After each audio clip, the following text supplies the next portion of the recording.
Hello viewers, welcome back to our channel. இன்னைக்கு நம்ம சேனல்ல மணக்கும் ஆரோக்கியமான சுவையான புதினா தொக்கு எப்படி செய்யறதுன்னு பார்க்க போறோம். வாங்க வீடியோக்குள்ள போகலாம்.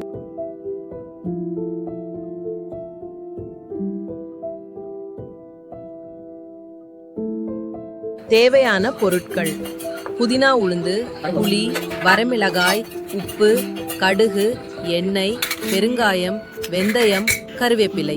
தேவையான பொருட்கள்: புதினா உளுந்து, புளி, வரமிளகாய், உப்பு, கடுகு, எண்ணெய், பெருங்காயம், வெந்தயம், கருவேப்பிலை.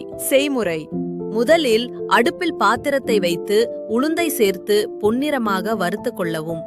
இதனுடன் வரமிளகாய், வெந்தயம் மற்றும் பெருங்காயம் சேர்த்து நன்கு வதக்கி ஆறியதும் மிக்ஸி ஜாரில் போட்டு அரைத்து எடுத்துக்கொள்ளவும். மற்றொரு பாத்திரத்தில் தேங்காய் எண்ணெய் ஊற்றி சுத்தம் செய்த புதினா சேர்த்து நன்கு வதக்கவும்.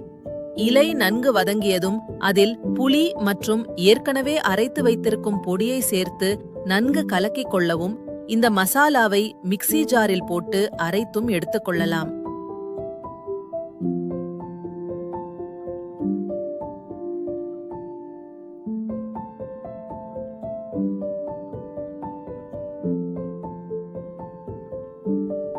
கடைசியாக கடாயில் எண்ணெய் ஊற்றி கடுகு தாளிக்கவும். கடுகு பொரிந்து வரும்போது கருவேப்பிலை சேர்த்து நாம் தயார் செய்து வைத்துள்ள புதினா மசாலாவை உள்ளே ஊற்றி நன்கு கொதிக்க விட்டு இறக்கினால் சுவையான தொக்கு தயார். இந்த சுவையான புதினா தொக்கு ரெடியானதும் இதை இட்லி, தோசை, சப்பாத்தி மற்றும் சாதத்துடனும் சேர்த்து சாப்பிட்டால் மிகவும் அருமையாக இருக்கும். இந்த ரெசிபி உங்களுக்கு பிடிச்சிருக்கும்னு நம்புறேன்.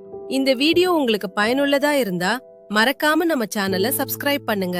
உங்க ஃப்ரெண்ட்ஸுக்கும் ஷேர் பண்ணுங்க. மீண்டும் ஒரு அருமையான ரெசிபியுடன் சந்திக்கலாம்.